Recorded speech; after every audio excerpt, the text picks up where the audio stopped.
अस्सलाम वालेकुम स्टूडेंट्स, कैसे हैं आप सब लोग। जी, I am Samra Batool and it's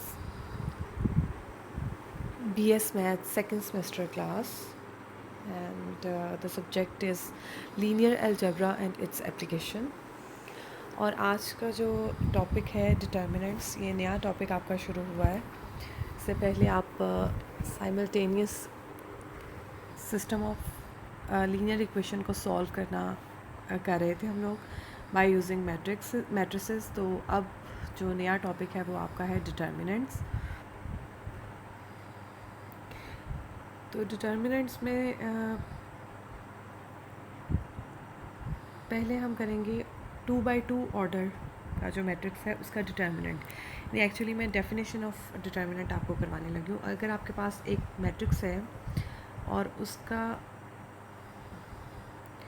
order है 2x2 स्क्वायर मैट्रिक्स, उसकी फ़र्स्ट रो क्या होगी A11 A12, सेकेंड रो क्या होगी A21 A22।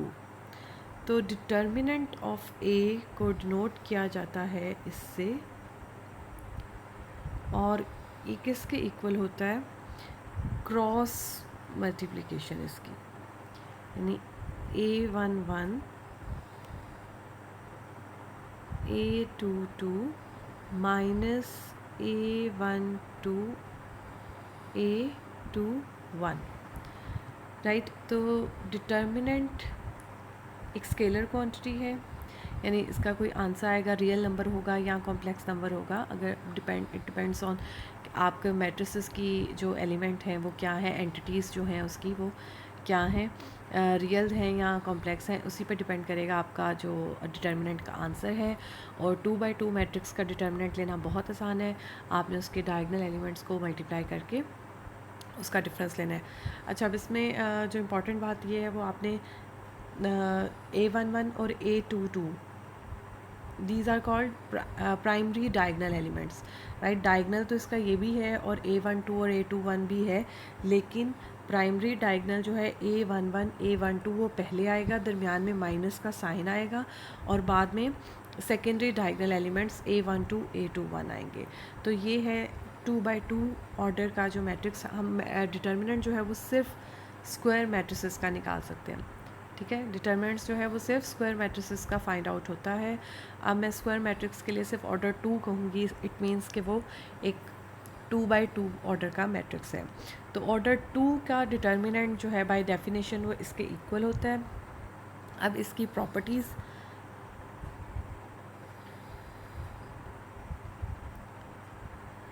Ji, properties of order 2 determinant for any real number k if KA11 KA21 KA12 A12 और A22, मतलब अगर कोई 2x2 ऑर्डर का आप डिटर्मिनेंट फाइंड आउट कर रहे हैं और उसका कॉलम जो है उसे एक स्केलर क्वांटिटी से मल्टीप्लाई किया गया हुआ है, यानी k और k से, तो आप k कॉमन ले सकते हैं। डिटर्मिनेंट में आप किसी रो या कॉलम में से k कॉमन ले सकते हैं और वो k आप साथ लिखेंगे, राइट। उसके आंसर में वो k से की प्रोडक्ट आएगी।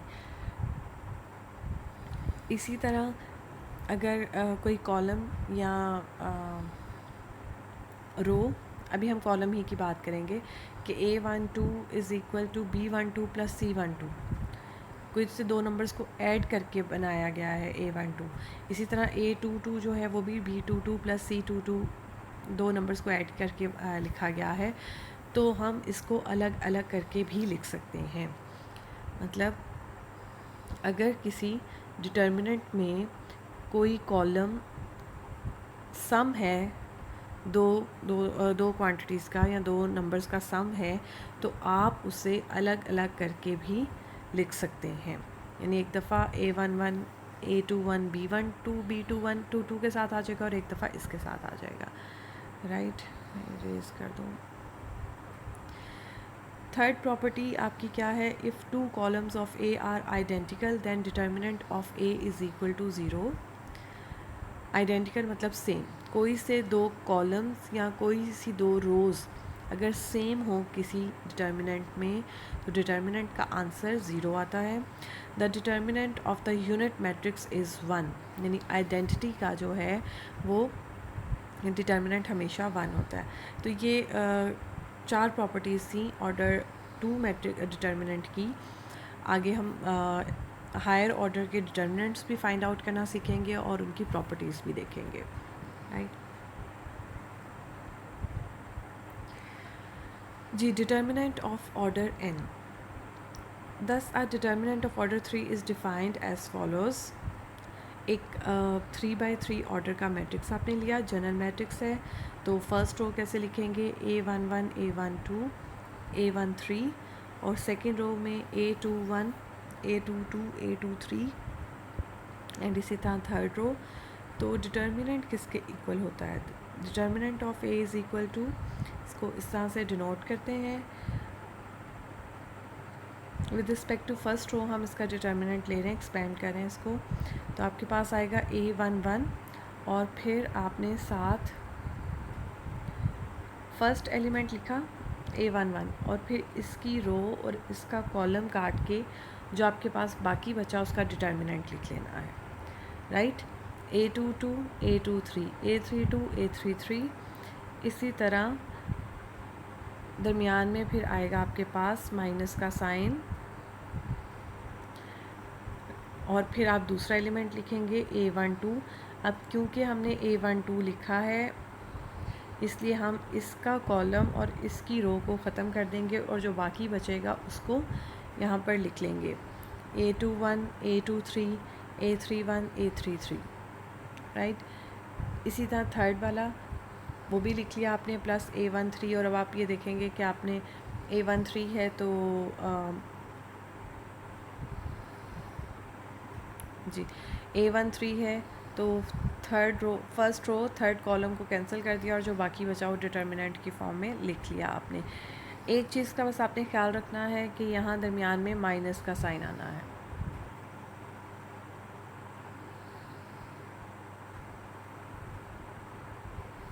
ये वाला माइनस का साइन, राइट। ये माइनस का साइन फॉर्मूले का है। ये A12 के साथ अगर अपना कोई माइनस का साइन है तो वो भी आ जाएगा, लेकिन ये फॉर्मूले का माइनस का साइन भी आएगा। अब एक एग्जांपल से आपको समझाते हैं इसको कि कैसे आपने 3 ऑर्डर का जो मैट्रिक्स है उसका डिटर्मिनेंट फाइंड आउट करना है। डिटर्मिनेंट को डिनोट आप डिटर्मिनेंट ऑफ A से भी कर सकते हैं और इस तरह से भी कर सकते हैं, दोनों का सेम ही मतलब है। तो इसको पढ़ते हैं डिटर्मिनेंट ऑफ A, राइट। अब एक A आपके पास एक मैट्रिक्स है 4 1 2 3 2 5 1 2 3। You have to find the determinant of A। तो first of all you have to write determinant of A, then matrix को भी इन लाइंस में आपने लिख लेना है। ये इन स्ट्रेट लाइंस का मतलब है डिटर्मिनेंट, और इन स्क्वायर ब्रैकेट्स का मतलब है मैट्रिक्स। और मैट्रिक्स और डिटर्मिनेंट सेम नहीं होते। मैट्रिक्स एक वेक्टर क्वांटिटी है और डिटर्मिनेंट एक स्केलर क्वांटिटी है। मैट्रिक्स जो है आप वो रेक्टेंगुलर अरे है, आप उसको ऐसे ही एज इट इज़ लिखेंगे। डिटर्मिनेंट का जो आपके पास आंसर है कोई नंबर आ जाएगा, कोई रियल नंबर या कोई कॉम्प्लेक्स नंबर, राइट। तो आपने इसको एक्सपेंड किया with respect to first row. तो 4 पहला एलिमेंट था, 4 लिखा हमने, और 4 वाले रो और कॉलम को हम लोगों ने कैंसिल कर दिया। तो नीचे आपके बाद में आपके पास क्या बचा, 2 5 और 2 3, और ये अब डिटर्मिनेंट है इसका। तो इसका डिटर्मिनेंट है ना, तो आसान है, क्रॉस मल्टीप्लाई हम कर देते थे। 2 3 को मल्टीप्लाई किया 6 माइनस 10, ये देखें ब्रैकेट में 6 माइनस 10 ही लिखा हुआ है। बाद में माइनस का साइन दरमियान में आएगा और हम लिखेंगे 1, ठीक है। माइनस का साइन ये फार्मूले का है, 1 लिखा, और 1 वाले ये आप ऐसे ही इसको कैंसिल करके देखें तो बाकी क्या बचा, 3 5 1 3, और 2 बाई 2 ऑर्डर का मैंने आपको डिटर्मिनेंट लेना सिखा दिया। आपने इसका डिटर्मिनेंट फाइंड आउट किया। इसी तरह थर्ड वाले का, और फिर आपने इसको सिंप्लीफाई किया और आंसर आपका आ गया -12, राइट। तो 2 बाई 2 ऑर्डर का भी डिटर्मिनेंट निकालना सिखा दिया, और 3 बाई 3 ऑर्डर का डिटर्मिनेंट भी फाइंड आउट करना सिखा दिया। अब हम हायर ऑर्डर की तरफ आगे जाएंगे, लेकिन उससे पहले मैं आपको एक इजी मेथड 3/3 ऑर्डर का जो मैट्रिक्स है उसका डिटर्मिनेंट फाइंड आउट करने का इजी मेथड बताऊंगी। आपकी मर्ज़ी है, आप जौन सा मर्ज़ी मेथड यूज़ करें। वैसे तो आपकी काफ़ी प्रैक्टिस हो जाएगी इस मेथड की भी, तो आप ये भी यूज़ कर सकते हैं, लेकिन वो मेथड आपकी बुक में था। जो भी आपकी रिकमेंडेड बुक्स हैं उनमें वो मेथड मेंशन था, तो मैंने कहा मैं आपको करवा दूँ, राइट। सॉरी।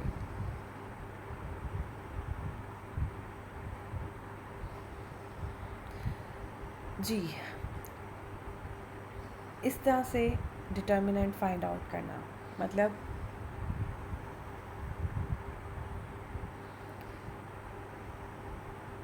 अगर मैं 2/2 ऑर्डर की बात करूं तो सॉरी ये अगर मैं 2/2 ऑर्डर की बात करूं तो मेरे पास है matrix A11 A12 A21 A22। तो क्या करते हैं, आपने अगर डिटर्मिनेंट फाइंड करना है तो आपने इन दोनों को मल्टीप्लाई करना है माइनस इन दोनों की प्रोडक्ट लिख देनी है, राइट। और अगर आपके पास 3/3 ऑर्डर का डिटर्मिनेंट फाइंड आउट करना है तो 3/3 ऑर्डर का मैट्रिक्स कैसा होता है? A11 A12 A13 A21 A22 A23, third row A31 A32 और A33। यहाँ तक तो आपका डिटर्मिनेंट है। इसको लेने का आसान तरीका क्या है, आप फर्स्ट 2 कॉलम्स को दोबारा लिखते हैं। यहाँ पर आ गया A11 A21 A31, first column लिख दिया। अब सेकंड कॉलम भी लिखते हैं A12 A22 और A23, राइट। अब आपने डायगनल लाइंस डालनी है, लाइक ऐसे एक हो गया, ये 2 हो गई और ये आपकी तीसरी हो गई। अब इन तीनों की प्रोडक्ट लेकर आपने यहाँ पर लिख देना है, राइट। इन तीनों की प्रोडक्ट लेकर आपने लिख देना है, प्लस इस तीनों की प्लस इन तीनों की। उसके बाद दरमियान में माइनस का साइन डालना है आपने, और फिर आपने सेकेंडरी डायगोनल एलिमेंट्स, मतलब इसकी इसकी और इसकी, इन तीनों की प्रोडक्ट्स जो है वो यहाँ पे लिख देनी है और आपका जो है वो आंसर सही आएगा। अब इसको चेक करने के लिए कि क्या इस मेथड से आंसर ठीक आता है या नहीं, जो आपने लास्ट एग्जांपल की उसको हम दोबारा सॉल्व करते हैं और फिर देखते हैं कि आपका आंसर -12 आता है या नहीं आता, राइट। एग्जांपल आपकी क्या थी? 412 325 123। सेकंड,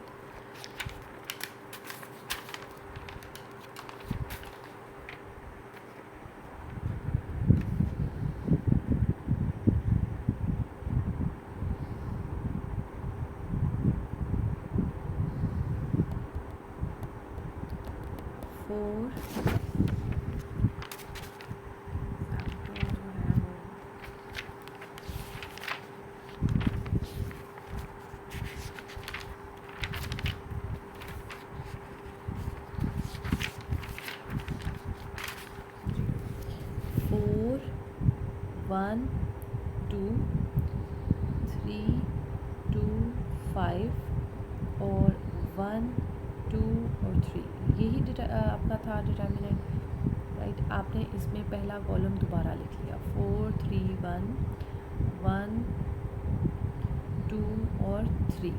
अब आपने इनको लाइंस डाली, 4 मल्टीप्लाई बाई 2 मल्टीप्लाई बाई 3 24 आ गया, प्लस ब्रैकेट में ब्रैकेट। अब इसको 5 multiply by 1 multiply by 1 5 plus 18, right. दरमियान में आपने माइनस का साइन डाल देना है और यहाँ पर आपने अब डायगनल यहाँ से 4 फिर प्लस, ये दरमियान में माइनस का साइन आएगा, प्लस अपना यहाँ पर आएगा 40 4 5 40 प्लस 9, राइट। अब आप इनको ऐड करें और सब्ट्रैक्ट करें तो आप देखेंगे कि आपका आंसर जो है वो -12 भी आएगा। इनको प्लस करके क्या आपके पास आंसर आया 53 माइनस, और इनको प्लस करके आपके पास क्या आंसर आया 30 + 17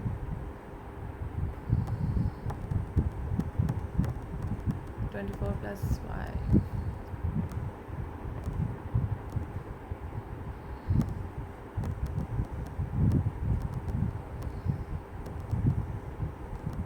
कोई मिस्टेक है इसमें?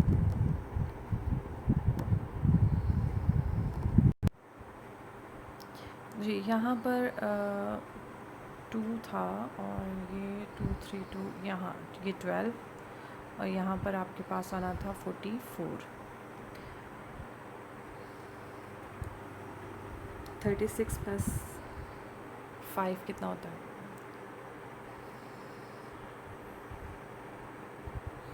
सॉरी यार,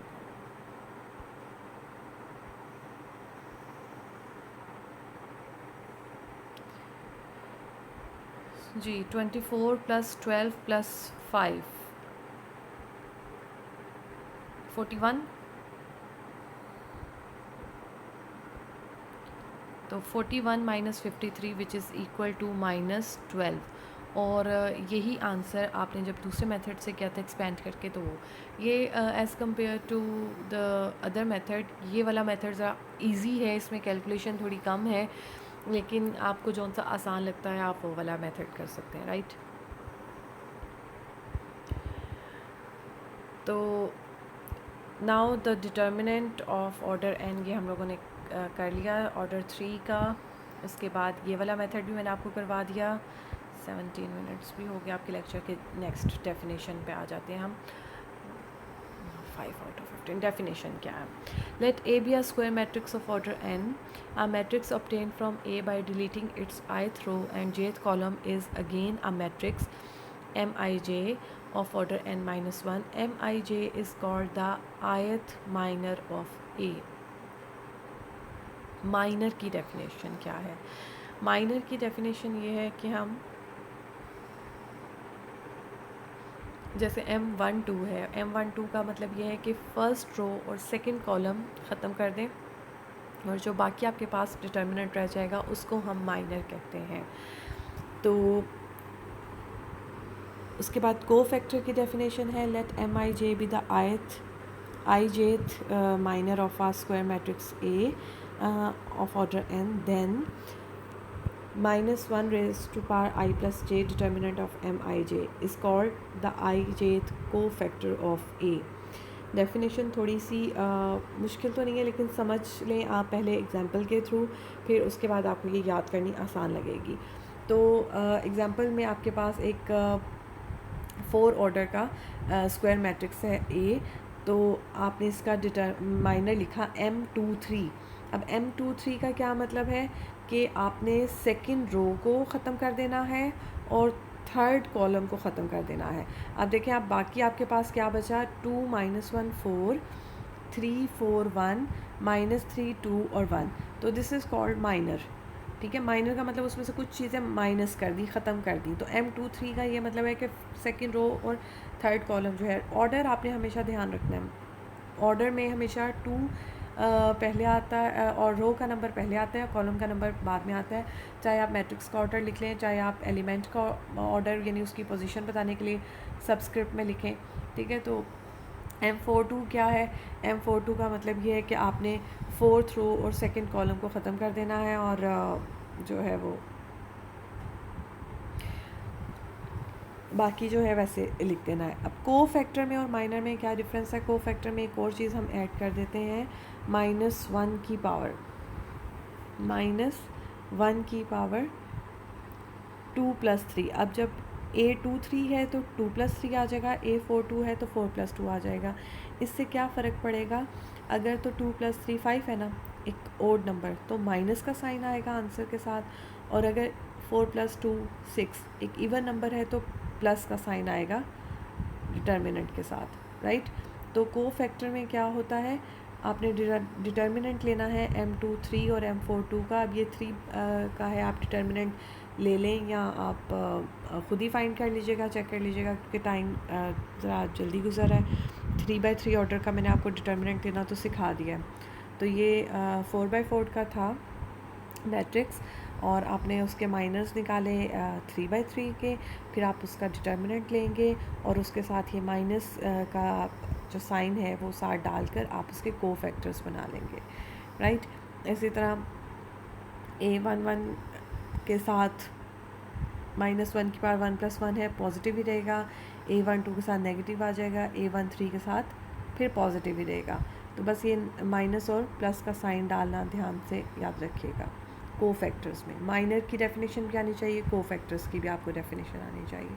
और ये बहुत इजी सी चीज़ें हैं, ऑब्जेक्टिव में भी पूछी जा सकती हैं कि माइनर क्या है और कोफैक्टर क्या है, तो ये आपको इसका नो हाउ होनी चाहिए जी। नेक्स्ट आपकी डेफिनेशन है for the matrix A11 A12, ये एक जनरल मैट्रिक्स गिवन है, of order n we define determinant of A by, determinant of A को कोफैक्टर्स की एक्सपेंशन में भी लिखा जा सकता है, ठीक है। कोफैक्टर्स की एक्सपेंशन में डिटर्मिनेंट ऑफ A क्या है, determinant of A is equal to AI1 plus AI2 plus so on AIN। अब ये एक्सपेंड किया है डिटर्मिनेंट को आपने with respect to ith row, और ith रो से आपने एक्सपेंड किया, तो डिटर्मिनेंट को कोफैक्टर्स की आप फॉर्म में लिख सकते हैं। मतलब जैसे मैं आपसे ये कहती हूँ,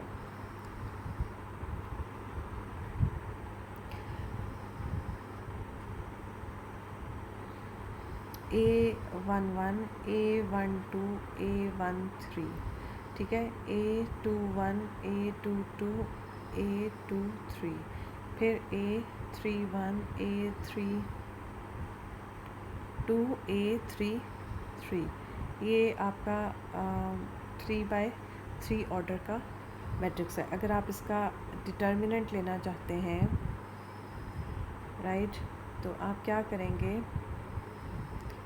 आप कोफैक्टर की हेल्प से भी एक्सपेंशन ले सकते हैं। मतलब इसका डिटर्मिनेंट क्या होगा, A11 प्लस A12, ये मैंने फर्स्ट रो के विद रिस्पेक्ट टू एक्सपेंड किया, A12 प्लस A13 राइट, यही। और आप इसमें वैल्यूज़ पुट करके देख लेना। आप वो जो दरमियान में डिटर्मिनेंट के दरमियान में माइनस का साइन आता था, वो कोफैक्टर की वजह से आ जाएगा, इसके साथ नहीं आएगा, इसके साथ नहीं आएगा, इसके साथ आएगा। और आप कोफैक्टर निकालें, आपका जो आंसर है वो सेम ही आएगा। तो अब डिटर्मिनेंट, एक तो आपको जो सिंपल जो आप पहली छोटी क्लासेस में मेथड करते थे 3/3 ऑर्डर का डिटर्मिनेंट फाइंड आउट करने का, एक वो सिखा दिया। एक मैंने एक और इजी मेथड है, वो पता नहीं आपने पहले सीखा या नहीं, वो भी सिखाते हैं छोटी क्लासेस में कि कैलकुलेशंस जो है उसमें आसान हो जाती हैं। और अब आपके लिए ये वाला मेथड भी है कि कोफैक्टर के एक्सपेंशन के हेल्प से, कोफैक्टर की हेल्प से आप डिटर्मिनेंट कैसे फाइंड आउट कर सकते हैं, राइट। तो ये आपके पास एक डेफिनेशन आ गई। अब नेक्स्ट आ जाते हैं एग्जाम्पल की तरफ, और with the help of cofactor हम इसको डिटर्मिनेंट को फाइंड करते हैं। तो एक मैट्रिक्स है आपके पास 4 ऑर्डर का स्क्वायर मैट्रिक्स, इसका डिटर्मिनेंट फाइंड करें। अब डिटर्मिनेंट आपने इसको एक्सपेंड किया with respect to first row, तो 3, अब 3 की रो और कॉलम को काट दिया और अंदर लिख दिया -2 +1 और +1। अब यहाँ पर माइनस, वैसे तो आसान कोफैक्टर्स अगर आप नहीं याद रखते तो आपको ये तो पता है कि पहले के साथ प्लस आएगा, दूसरे के साथ माइनस, फिर प्लस और फिर माइनस। और क्योंकि यहाँ पर भी माइनस था, -1, और यहाँ इसका अपना भी माइनस था, तो इसलिए ये प्लस हो, राइट। और फिर आपने इसको एक्सपेंड किया और फिर आपने आंसर निकाल दिया। और 3/3 मैट्रिक्स का डिटर्मिनेंट निकालना। अब आपको 3 मेथड सिखा दिए हैं, आपकी मर्ज़ी है, आप इसको जैसे करना चाहें वैसे सॉल्व कर लें, ठीक है। यहाँ पर जो इसमें एग्ज़ाम्पल में किया हुआ है वो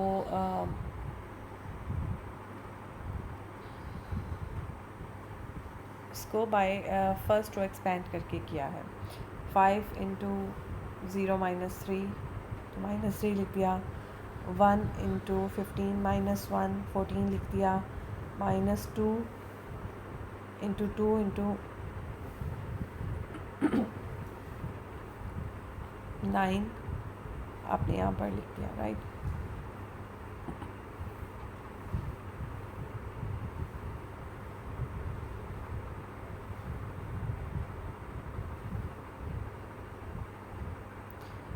जी, और फिर माइनस 2 के साथ 4 into minus 3 minus 1 into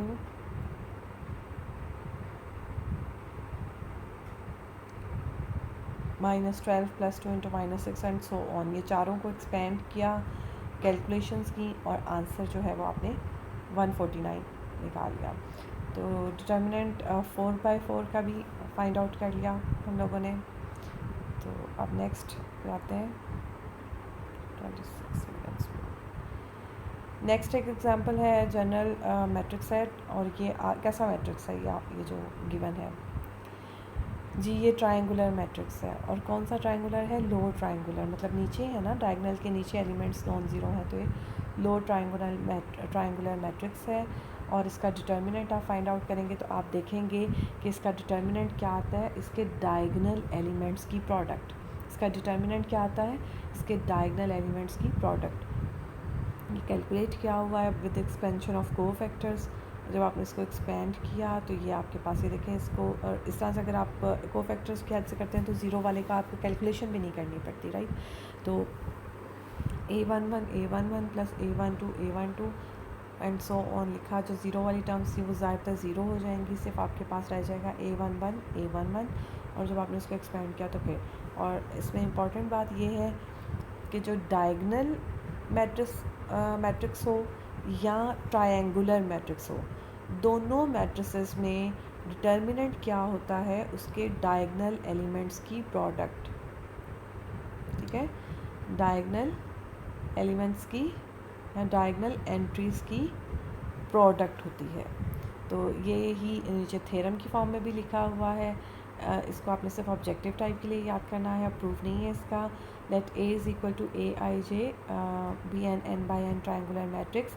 The determinant a is the product of the elements on the main diagonal, that is determinant of a is equal to a11 a22 a33 so on ann। अच्छा, अब यहाँ पर main diagonal word use हुआ है। Main diagonal का क्या मतलब है? प्राइमरी डायगोनल,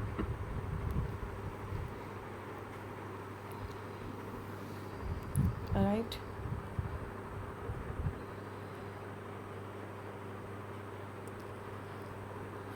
जी, ये कुछ थ्योरम है। Let A be a square matrix of order and then the determinant function has the following properties. इससे कंफ्यूज होना, यहाँ पर फंक्शन लिखा है। डिटर्मिनेंट की क्या प्रॉपर्टीज़ होती हैं? The column vector A I of A is of the form, अगर कोई भी कॉलम जो है वो किसी स्केलर से मल्टीप्लाई हुआ है, मतलब 2 से सारे कॉलम को मल्टीप्लाई किया है, या आप इन इक्विलेंटली यू कैन से दैट कि 2 आप कॉमन ले सकते हैं किसी कॉलम या रो में से। तो आपने जब वो कॉमन लेना है तो आपने डिटर्मिनेंट के बाहर लिखना है, यानी बाद में जब आपने डिटर्मिनेंट को एक्सपेंड करके आंसर निकालना है तो उस 2 से मल्टीप्लाई करेंगे। तो इसका मतलब डिटर्मिनेंट में हम किसी रो या कॉलम में से कुछ कॉमन लेकर बाहर लिख सकते हैं, राइट। ये फर्स्ट प्रॉपर्टी इसकी ये है। सेकंड प्रॉपर्टी क्या है कि कोई कॉलम या कोई रो अगर ज़ीरो हो जाती है तो डिटर्मिनेंट भी ज़ीरो होगा। अगर कोई रो या कोई कॉलम मैट्रिक्स की पूरी रो या पूरा का पूरा कॉलम ज़ीरो हो जाता है तो उसका डिटर्मिनेंट ज़ीरो होगा।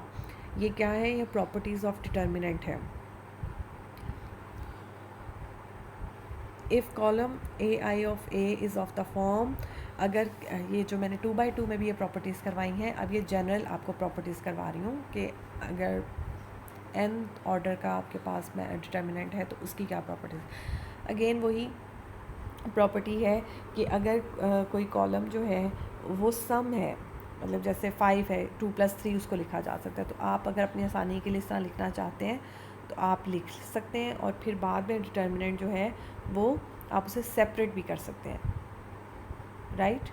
और नेक्स्ट प्रॉपर्टी क्या है, if A I is replaced by A I plus C A I plus 1 in A, then determinant A remains unchanged.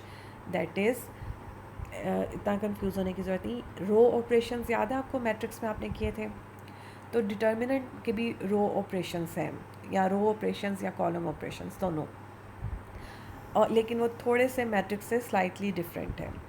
उनमें डिटर्मिनेंट में क्या, मैट्रिक्स में क्या होता है, किसी भी रो या कॉलम को नॉन ज़ीरो स्केलर से मल्टीप्लाई करके दूसरी रो या कॉलम में ऐड कर सकते हैं, इससे मैट्रिक्स में कोई चेंज नहीं आता। तो डिटर्मिनेंट में भी ऐसे ही है, डिटर्मिनेंट में भी आप रो ऑपरेशन कर सकते हैं, किसी भी रो को किसी नंबर से मल्टीप्लाई करें, दूसरी रो में ऐड कर दें या सब्ट्रैक्ट कर दें, जो भी ऐड करने का वैसे वर्ड यूज़ होता है डेफिनेशन में, ऐड कर दें तो आपका डिटर्मिनेंट अनचेंज रहेगा, यानी उस पर कोई फ़र्क नहीं पड़ेगा।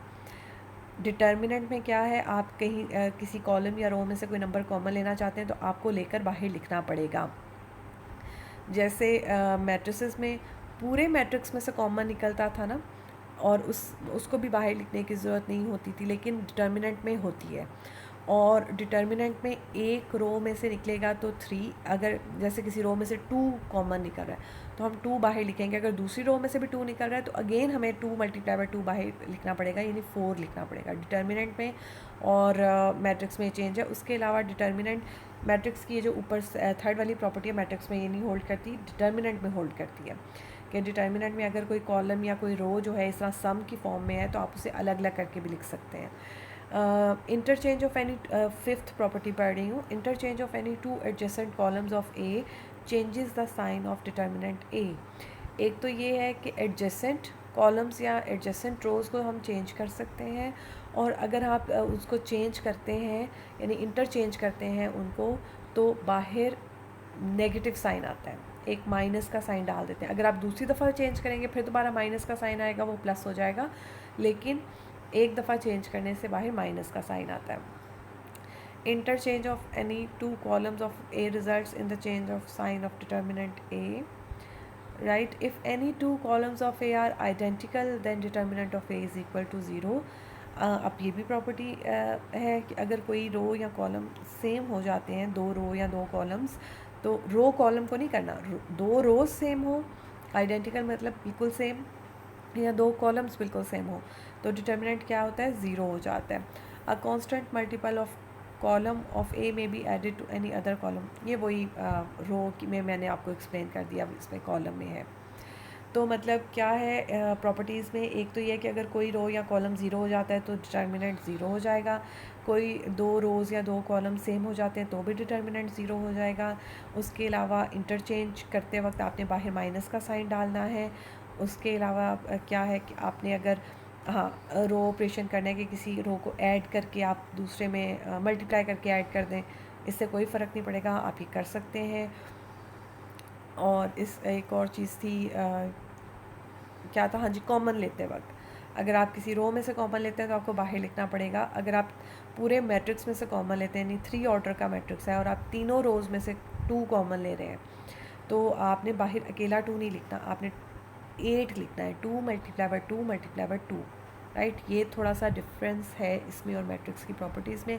और ये क्यों रो ऑपरेशंस करते हैं, ये प्रॉपर्टीज़ क्यों कर रहे हैं, ये एक्चुअली हम रो ऑपरेशंस अगर आपके पास जैसे पिछला क्वेश्चन था 4/4 ऑर्डर का आपके पास डिटर्मिनेंट है, तो आप उस पर रो ऑपरेशंस करके उसको ट्रायंगुलर फॉर्म में ले आएँ, ताकि आपका जो डिटर्मिनेंट की कैलकुलेशन है वो कम हो जाए और आपको जस्ट डायगनल एलिमेंट्स को मल्टीप्लाई करके आप उसकी फाइंड आउट कर सकें डिटर्मिनेंट, बजाय इसके कि आपको को फैक्टर्स और एक्सपेंड करना पड़े।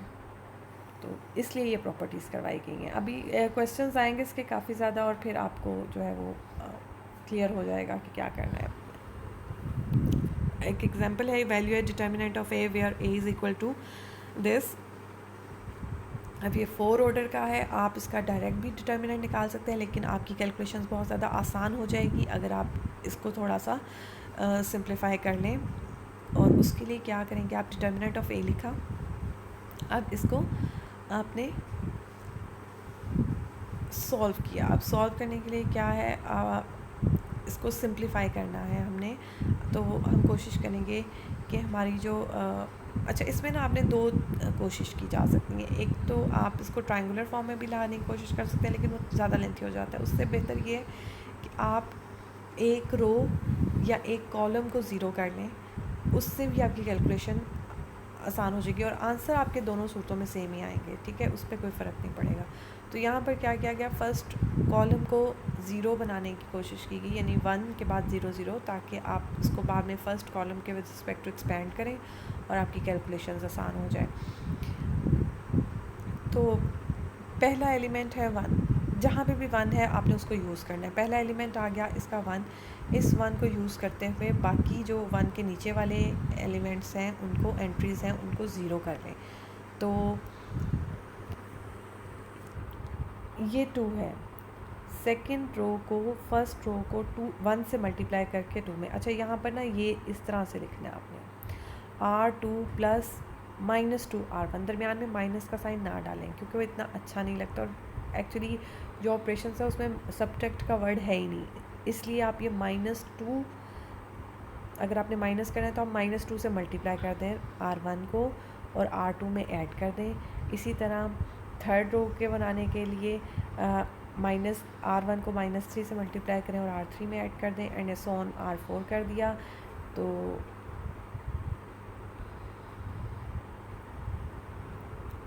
अब आपने with respect to first column जब एक्सपेंड किया तो ये आपके पास आ गया। अब आपकी मर्ज़ी, आप यहाँ से इसको डिटर्मिनेंट ले लें या इसको भी आप चेंज कर सकते हैं। तो इसको चेंज करने के लिए आपने क्या किया, इसको इस तरह से लिखा, ये आपका फिर एक्सपेंड किया with respect to first column और आपके पास ये डिटर्मिनेंट आ गया और ये आपका आंसर आ गया। अच्छा, अब इसमें बार बार मैं आपसे कह रही हूँ कि आपके आंसर, अगर कैलकुलेशन में गलती नहीं होती आपकी, आंसर आपका सेम आएगा। इट्स अप टू यू कि आप इसी को, डिटर्मिनेंट को ट्रायंगुलर फॉर्म में ले आएँ या आप इस तरह से एक्सपेंड करके उसको आसान कर करके ले आएँ, ये आपकी मर्ज़ी है। इस तरह करने से क्या फ़ायदा होता है, जब आप इसको, डिटर्मिनेंट को ट्रायंगुलर फॉर्म में लाते हैं, आपकी ज़्यादा कैलकुलेशंस होती हैं, ठीक है ना, क्योंकि जब हमने with respect to first column इसको एक्सपेंड किया तो हमारी फ़र्स्ट रो भी ख़त्म होगी, लेकिन अगर आप इसको ट्रायंगुलर फॉर्म में लाते हैं तो फर्स्ट रो को कैलकुलेट करना पड़ेगा आपको साथ साथ। तो ये तरीका आसान है, ये मेथड इजी है, इसी को फॉलो करते हुए हम डिटर्मिनेंट निकालेंगे। अब आपकी ये जब आप ये चैप्टर पूरा करेंगे, डिटर्मिनेंट वाला टॉपिक आपका पूरा होगा, तो आपकी रो ऑपरेशन की अच्छी खासी प्रैक्टिस हो जाएगी। तो आपके लिए सबसे आसान जो है, अगर हायर ऑर्डर का, 3 से हायर ऑर्डर का आपके पास मैट्रिक्स आता है और उसका डिटर्मिनेंट निकालना है, तो आपने यही मेथड यूज़ करना है। हालांकि आपको वो आता है, को फैक्टर्स वाला मेथड भी आता है, लेकिन वो करने की ज़रूरत नहीं क्योंकि वो बहुत ज़्यादा लेंथी हो जाता है, उसमें कैलकुलेशंस बहुत ज़्यादा हैं। उससे बेहतर है कि आप उसको थोड़ा सिंप्लीफाई करें, उस पर ऑपरेशंस लगाएं, रो ऑपरेशंस, और फिर उसको ट्रायंगुलर फॉर्म में लाकर या इस तरह से उसको आप डिटर्मिनेंट फाइंड आउट कर लें। ठीक है जी, ओके। एक एग्ज़ाम्पल और थी, लेकिन आपके लेक्चर का टाइम ख़त्म हो गया। इंशाल्लाह आप नेक्स्ट लेक्चर में वो एग्ज़ाम्पल करेंगे। जी, अपना ख्याल रखिएगा। Thank you so much. अल्लाह हाफ़िज़।